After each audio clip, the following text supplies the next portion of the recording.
Either the greatest friendship in movie history, Definitely not that. or the world's longest argument over whether or not to trust a naked meth head.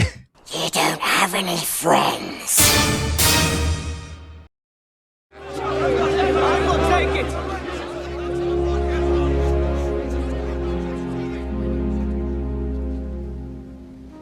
I will take the ring to Mordor. Ride out and meet them. For death and glory. For Rohan. Precious. You swore! You swore on the precious! Smeagol promised! Smeagol lied. Boy, that escalated quickly. I mean, that really got out of hand fast. Gandalf, okay? He's either the greatest wizard of all time Or a guy whose primary strategy is, you guys keep going. I'll meet up with you later. Oh, I'm sorry, Frodo.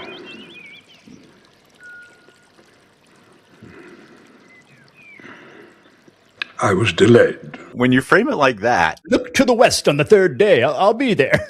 I'm going to go check with my elder. You guys carry on. Aragorn is either the greatest fantasy hero ever, or a homeless 87-year-old who meets 4 children in a bar and eventually becomes the king. You draw far too much attention to yourself, Mr. Underhill. once again, I feel like you are breaking this apart in a way that is hard to argue with. The main characters of the Eagles, they're either noble creatures who arrive precisely when destiny requires them, or the Uber that should have been called 9 hours earlier. The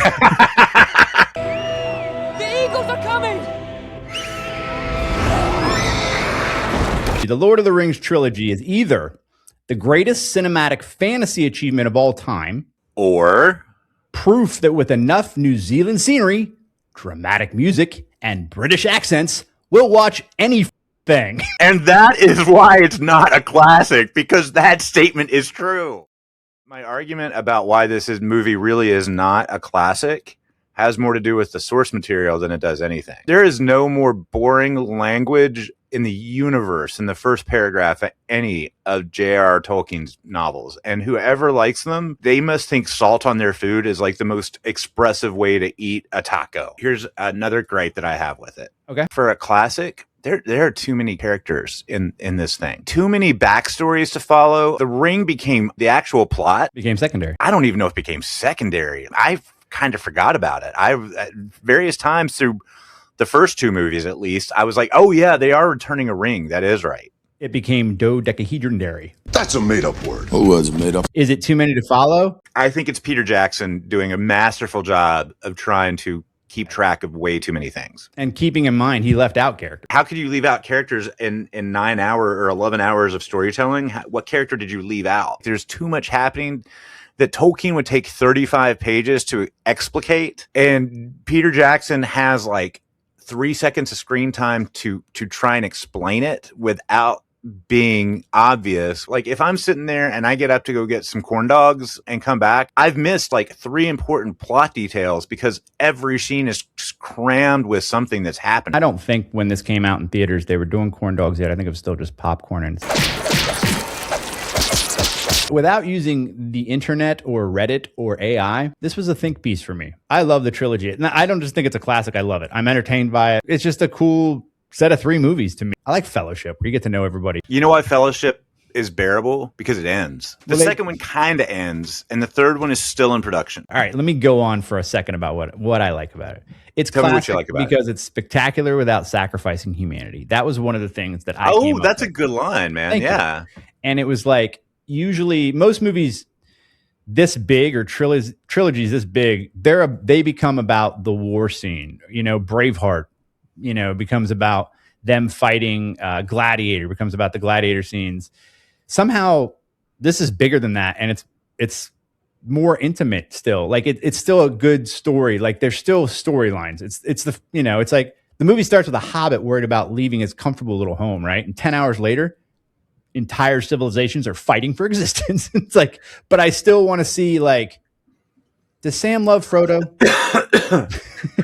It's like, are these guys on the horses going to get him? Because I I don't care if the hobbits die. I don't want them to die this way. Oh, they're just pillows. Yay.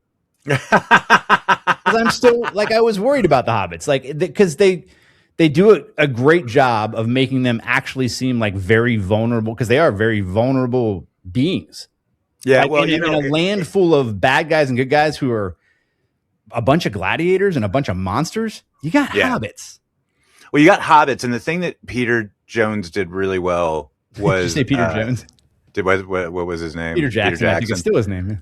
Yeah. Peter Jackson did amazingly well. He did create characters, right? And he did create characters you cared about, and he did create characters with nuance and personalities and weaknesses. And nobody was so overpowered that anybody could get away with it. Although some could argue that where were those birds when you needed them?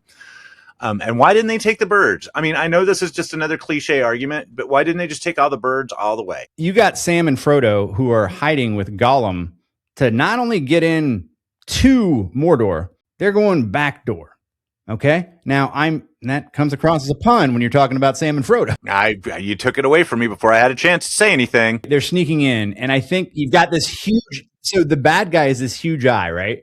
And every time it's like there's a ring. It's like, oh, where are you? There you are. But if the eagles come along at the beginning, that eye is going to be like, what the fuck? And he's going to be like, hey, evil dragons, go there.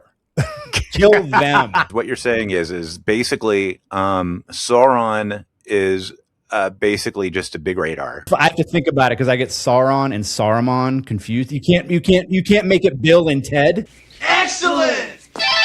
You have to make it Sauron and Saruman. Why not make it Gandalf and Mandalf?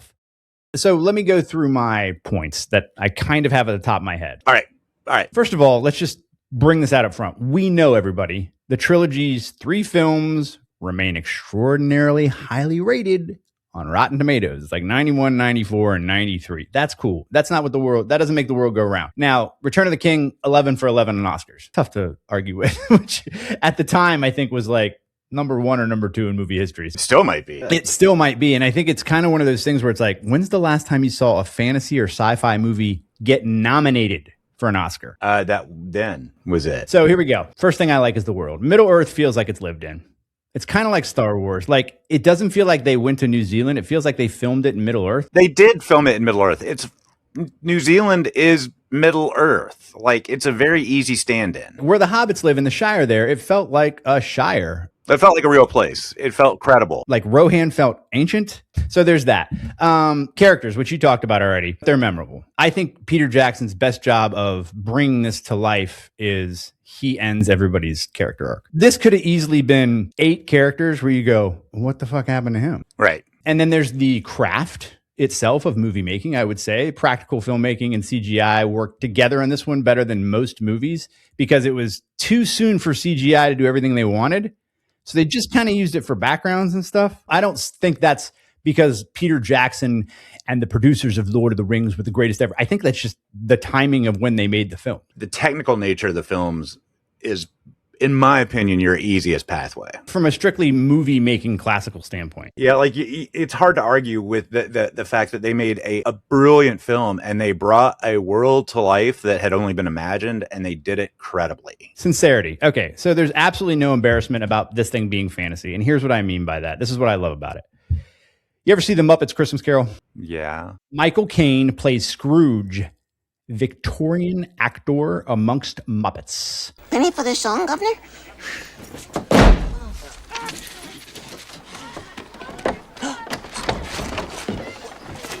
Gandalf at no point is like, a hobbit.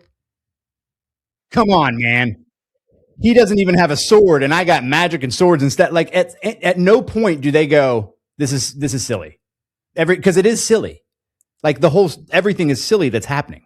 Monsters and hobbits and wizards and dragons and giant eagles and Mordor and magic ring. They are serious on this thing, and I love it. Emotion, friendship, loyalty, sacrifice, courage. Wonk, wonk, wonk. It's all underneath the spectacle. I kind of already went into that. Yeah. You're going to hate this one. I hope so. Payoffs. Mm-hmm. All the payoffs are earned. They take a long time to get there, but they earn them, and it's kind of like you go, okay, I like this ending. Did it take too long to get there? Yeah. And then, of course, I love the ending, even though it's kind of cheesy. Like, evil's defeated, but you see that victory has a price. Like, not everybody made it. Boromir dies. Like, Frodo has to leave. He's not the same. It's called PTS to the motherfucking D, yo. Not everybody's the same. Like, everybody's kind of fucked up. Okay. And at least they show that. Like, I like that. Okay. At the end of Return of the Jedi, everybody's just playing drums on stormtroopers' heads, and they're like, "Doo, teddy bear." Doo, teddy bear. That's kind of where I Doo, teddy bear. Like, my final argument for why it's not a classic is the fact it's just boring. Like, the movies are long and they're kind of ponderous, and there's a lot of talking, and there's a lot of like having to do some guessing to try and figure out some stuff along the way. And, you know, some inferences you have to draw and things like that. And if you just sit there and watch the movie, it's beautiful eye candy. It's beautiful brain candy, but it's a lot of work to actually try and understand what's happening for very little payoff in terms of action or excitement or interest. Oh, dude, so a little pushback. To be fair, that deserves a little bit more than a little pushback. Right. I would say like the action is that there's a lot of action in that. Incredible. And that's not fair to say. Yeah. Yeah. Like, you just see that. I'll take that back. Okay. I'll take that back entirely. And I would say the following. I think you're right. I think a lot of classics, whether you're talking about Casablanca, whether you're talking about Gone with the Wind, you should watch that at some point all the way through. The Godfather. There's a lot of heavy lifting to be done just from dialogue. So there's a lot of parts in these movies where you are going to have to sit and listen. It's not always going to be Sonny getting gunned down. You know, it's not always going to be Helm's Deep. It's not going to be, because you have to get all these characters in the right spots so everybody knows exactly what's going on, so you have a great story. Is it a little boring at times? Yeah, I mean, half of every movie is two midgets walking about. I mean, you made every argument for taking a nap that I've ever heard. Right. Well, it's like I said about The Godfather. Like, you know, about 38% of that movie is a bunch of old white dudes in dim rooms talking about shit. God, that's so good. I like that so much better than a bunch of short white dudes going on a hike. And maybe that's what it comes down to, is like, what's your preference for classics? I'll take some Italian white guys talking about going to the mattresses versus some effeminate midgets talking about returning some jewelry. Hey, it's Dirk. You may remember me from such things as the video you just watched. At the time of recording, I believe this is the only somewhat country-themed shirt I own, but I'm kind of digging it. Hey, if you made it to the end, I'm glad you enjoyed this little episode. We have a lot of fun making these videos, and if you'd like to see more, just click subscribe to see many other videos on our main page. Feel free to click one of our videos or playlists floating around my head, too, wherever they are, all around me. See you guys.